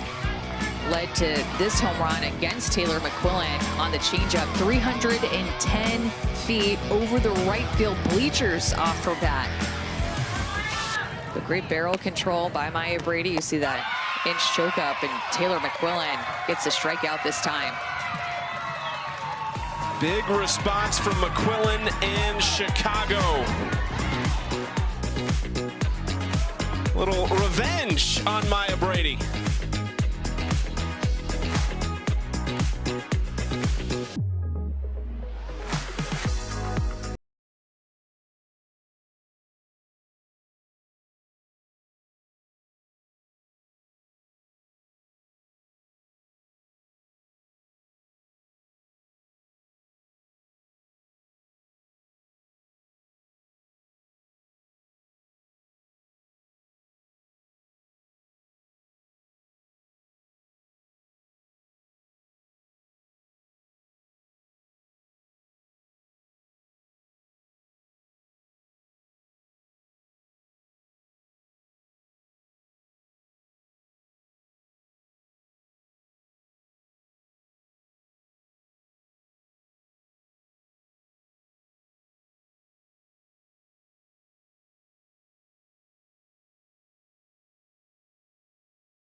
The AUSL is sponsored by Easton.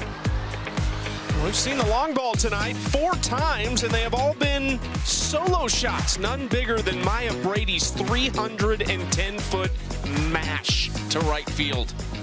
Oh my gosh, all 3 of those were unique in their own right. Jessie Warren, Coach Flores had told her win the screwball. First pitch, she gets the screwball, hits it out. Jessica Clements, that pitch was at her eyes. And then Maya Brady with a 310-foot bomb. Elon Butler swinging first pitch. And back-to-back innings now, the Bandits have their leadoff aboard after not doing so in any of the first 4 frames. Well, and against Maya Johnson, since she's come in relief, the Bandits have not gotten a runner to third base. They've had a runner at second base, actually, in each of the last 4 innings, and have not been able to come away with anything since she entered in. Ilana Agbayani shows bunt and pulls back for ball 1. RBI single in the second and grounded out to second base in the 4th inning. This is her second time facing Maya Johnson in this one.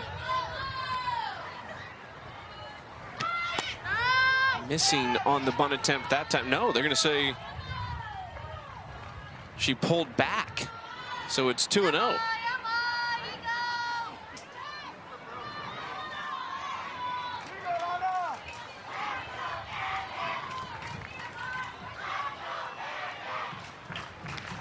Swinging and sends it into right field.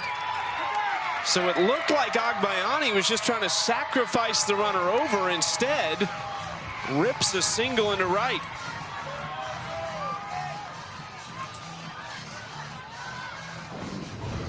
Agbayani with 4 hits in this series, using the ground again like she did in her first at bat back in the 2nd inning, almost an identical hit that she had earlier in this game. And now, because of the traffic on the base pass, they have a pitching timeout to come here and talk to Maya Johnson. And because they're about to face the top of the order for the Bandits with 2 on and nobody out. Maya Johnson is about to face 2 of the best hitters in the league right now, and certainly from a year ago. You see what she's done. No earned runs tonight. Didn't give up an earned run or a run in general in 4 innings of work in the Game 1 win against the Bandits. Well, you're definitely, if you're Chicago, in the spot that you want to be in. If you were going to find a way to win the game late in this game, this is exactly what you would have wanted. 2 on, Morgan Zirkle, Aaron Koffel, and a hot Tiana Bell due up now in this inning. Ground ball right side, chance for 2, no. Zirkle is on first. Agbayani is retired. It's 1st and 3rd with 1 away. And how about that opportunity for a double play there with Amari Harper to her former assistant coach at Oregon, Sydney Romero, who's quickly coming over to cover second base, something that guarantee you she did not think when she transferred into Oregon that would be happening after her senior year there. Zirkle again. They did this earlier in the game. They did not throw down to Zirkle. Sydney Romero remembered that and just runs Zirkle back to first.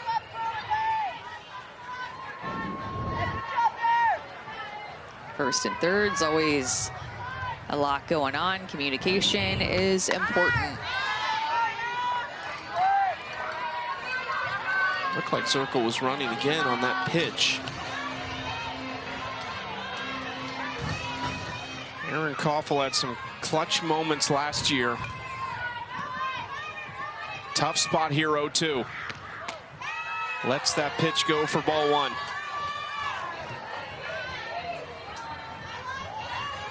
She was the 2nd batter to face Maya Johnson when she entered back in the 2nd inning and struck out swinging, but doubled the last time off the rookie. Bounced in, gets past Wiz, the throw home, and out at the plate. Shonda Stanton had looked away, I think, because she thought Butler was safe. The umpires are going to come together and talk this over.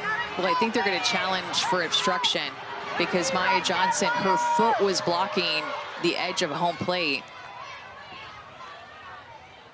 The Bandits are challenging the out call at home plate. The play is under further review. And that would have been before she had possession of the ball. So once you have possession of the ball, you can sit on the plate or any base. But when Elon Butler goes in, her foot can't get to the bag because Maya Johnson is obstructing home plate. Right Or actually, maybe it got to the plate after she had possession of the ball. It is bang, bang, but just unfortunate timing with when Elon Butler slid in, because she slid in right to the right foot of Maya Johnson. So actually, I don't think this is going to get overturned. I don't think Maya Johnson did anything wrong at all. I think she did everything right. Possession of the ball, tagged down. Elon Butler never gets to home plate. Wow. I did not think that there was any possible way to get her out at home. It's just one of those rules. You just never know what this call could be. After review, the call on the field is confirmed as an out. That is the Bandits' first challenge, and they have one remaining. And this is a great call. I mean, the great call live, great call in the review, and it's by definition, that is not obstruction. She did not block the bag until she had possession of the ball. And at that point, when you have possession of the ball, you can block the bag. 2-2 to Koffel still. That's outside 3-2. Not to get in the weeds of this rule, but I believe last year that still would have been obstruction, because the rule altered a little bit this year. Last year, if the runner had began the slide, then you could not get into the position that Maya Johnson was in. They altered the rule a little bit this year as Koffel, it's a hard grounder to Romero, and Maya Johnson dances out of a 2-on, no-out jam here in the 6th.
Three solo shots for the Spark, and Maya Johnson 4 2/3 in relief, 3 strikeouts to shut this Bandits offense down since the 2nd inning.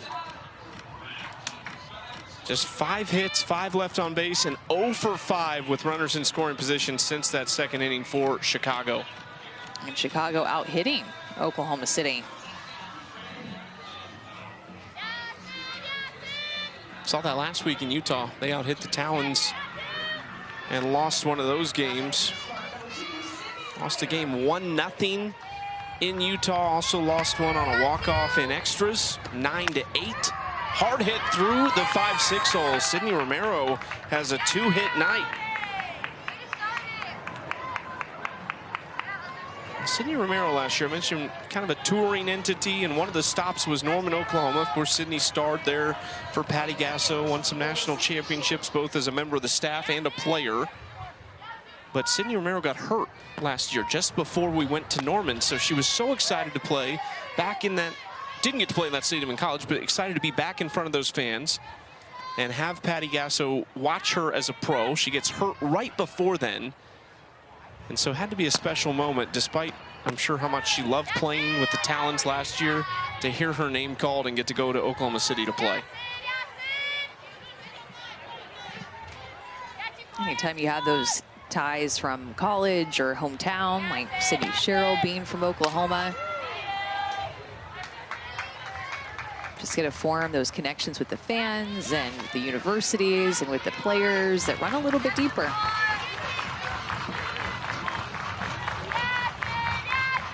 Sydney Sherrill from Moore, Oklahoma, played her college ball at Florida State. And is in on the handle from McQuillan, and it's a 2-2 count.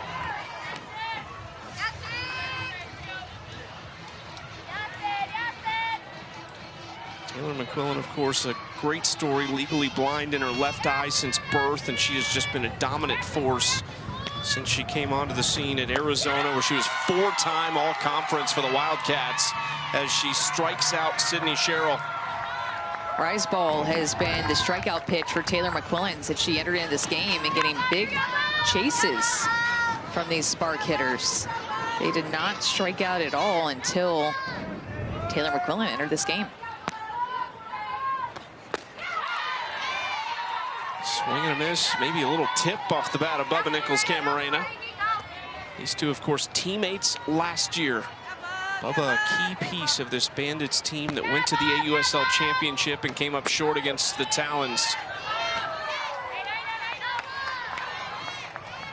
I talked about Maya Johnson, a lefty, going to her screwball against the righties a lot. Taylor McQuillan will do the same thing. A couple screws in a row, going right back to it. This time it moved up a little bit.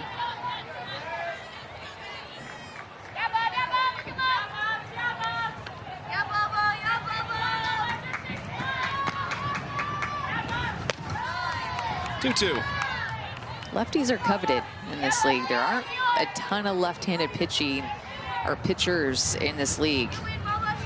You're a gem if you're one of them. Swing and a miss from Bubba. Back-to-back Ks from McQuillan, and her 4th overall. This is just a great sign for Chicago to see Taylor McQuillan pitching like this after a kind of up and down outing in Utah, and her exiting the game early, kind of questionable with what looked like an injury issue potentially.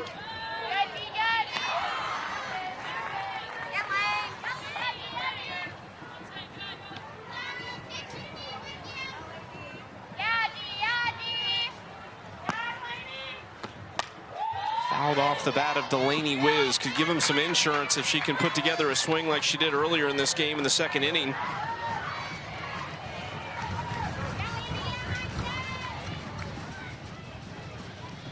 McQuillan gave up a leadoff single, now trying to strike out the side.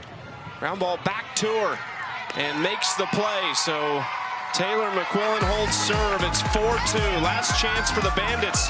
One of those bats coming up is the rookie Jocelyn Erickson.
The rookie, Maya Johnson, entered into this game all the way back in the 2nd inning. Found herself with 2 runners in scoring position and less than 2 outs. She got 2 strikeouts in that 2nd inning, and she has had 3 in her relief appearance and found a lot of other different ways to get these hitters out.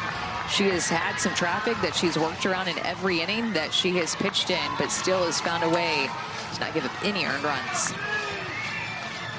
See these out distribution, 3 flyouts, 7 groundouts, and the 3 strikeouts for Maya Johnson, who faces 3-4-5 against the Bandits with a 2-run lead, a chance to take the series here in Rosemont. Tiana Bell fouls that back for strike 1. Chicago had the best offense in the AUSL a year ago. They led in numerous categories. They never scored less than 3 runs in the regular season last year. That was 24 games, and Tiana Bell delivers here in the 7th, cuts the lead in half. It is now 4-3, her second in just 3 games as a pro.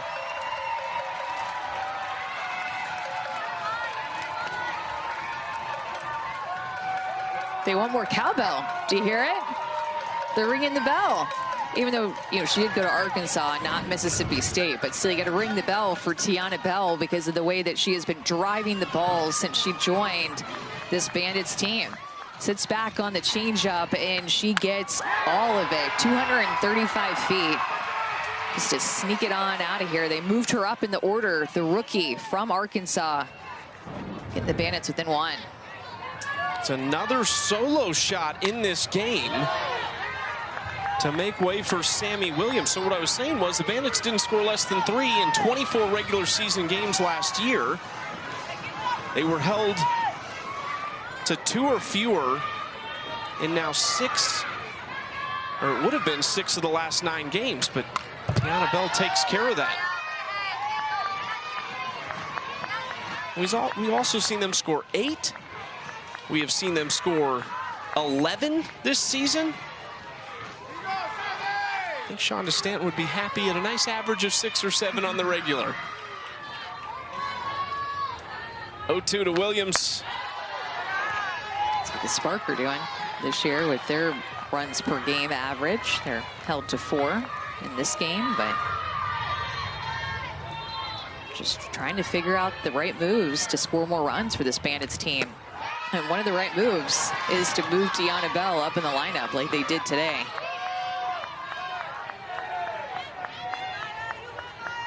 She's now 4 for 8 in the series with 5 RBIs and 2 home runs. She's only started 2 of the 3 games. Williams swings through it, out number 1. And then Maya Johnson comes fighting right back. This is a rookie. Just gave up a home run. It's late in this game. It's a close game. You could panic, or you could go right out one of the hottest hitters in the lineup in there. Sammy Williams has been so good for the Bandits that she gets her swinging.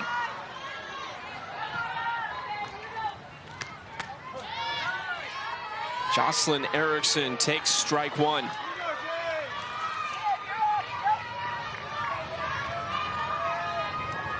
For 3, all of them in the air, hitting just 158 through almost 6 games of a rookie campaign.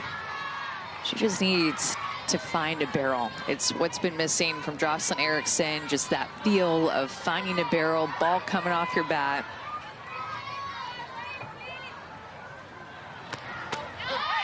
She probably thought she had a 3-hit game in game 2, but after the game was over, they actually made a scoring change that took one of those hits away in an RBI. So just when you think you're getting a bounce, you lose a base hit. Erickson fights off the 1-2.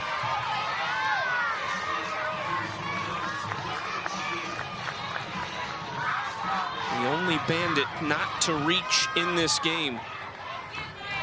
Can she change it here?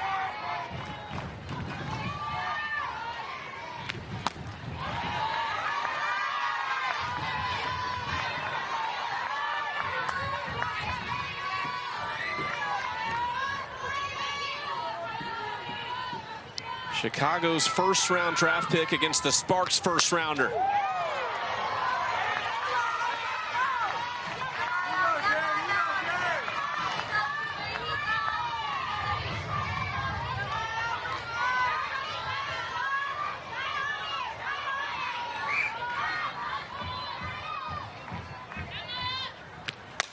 2-2 Erickson floats it to right. Long run for Madry, and it gets down. Erickson wants two, and she's in with a double.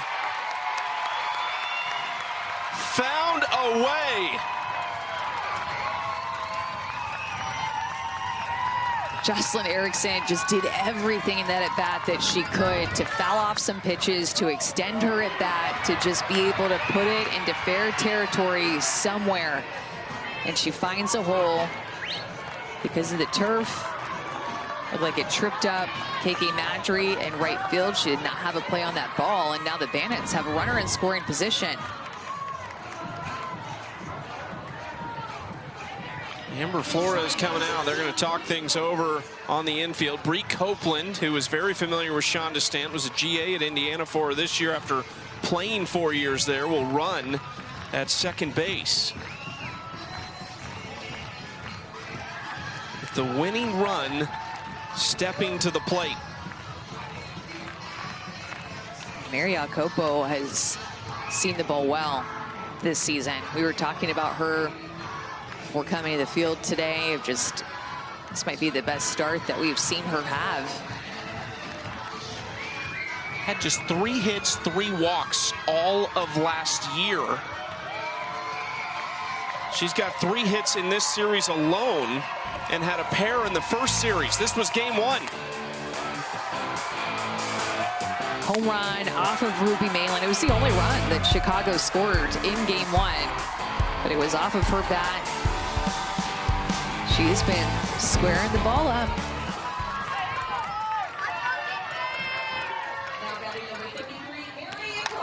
Fouls that pitch straight back. We saw a walk-off winner last night in Carolina. We saw a 1-run win last night in Utah for the Cascade. More drama in the early stages of this season here in Rosemont. 1-1. You saw 1 for 11 for Chicago with runners in scoring position. The tough part about that, to add to it, is they've had 4 strikeouts with runners in scoring position.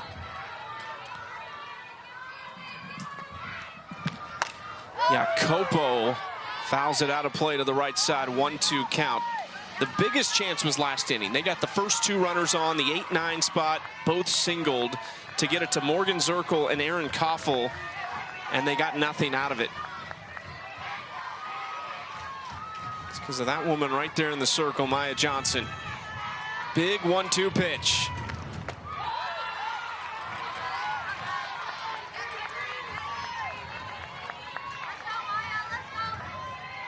Jessica Clements awaits.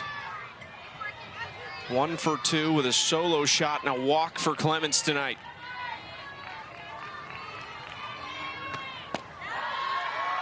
Low and away, full count for Jacopo.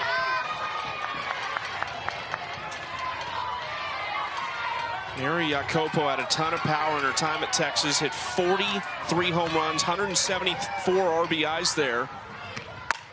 Lifts it to right center field. Jacopo walks it off for the Bandits.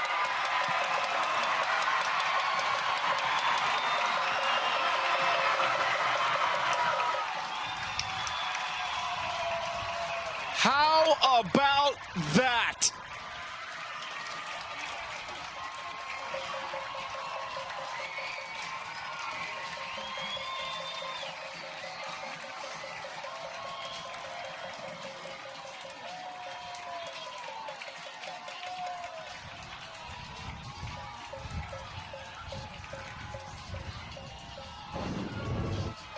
It's what these Chicago fans want to see.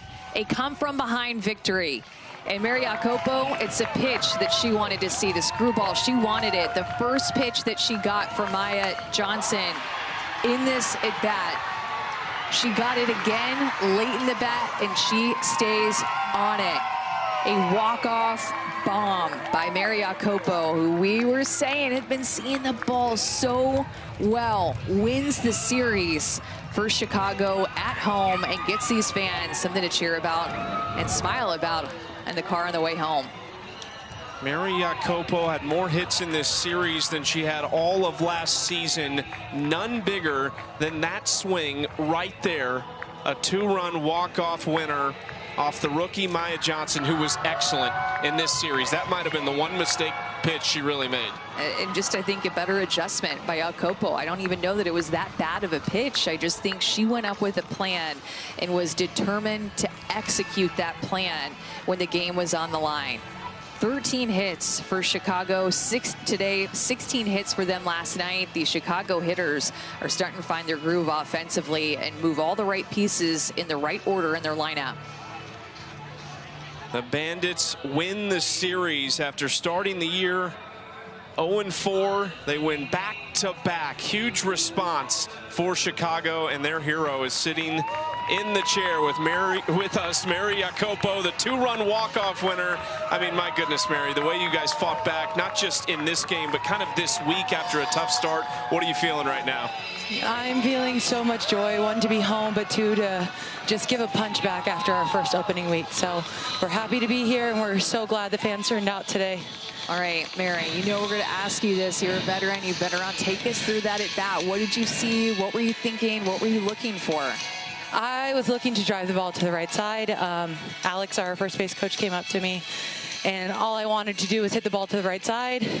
I kept rolling over to the left side, and I knew they were prepared with their shift. So hats off to Maya Johnson. She pitched one hell of a game today, and we just got lucky at the end. So really great job by the Spark this week. Mary, what went into your prep this year? You just look so comfortable offensively. What is it that has kind of changed for you this season?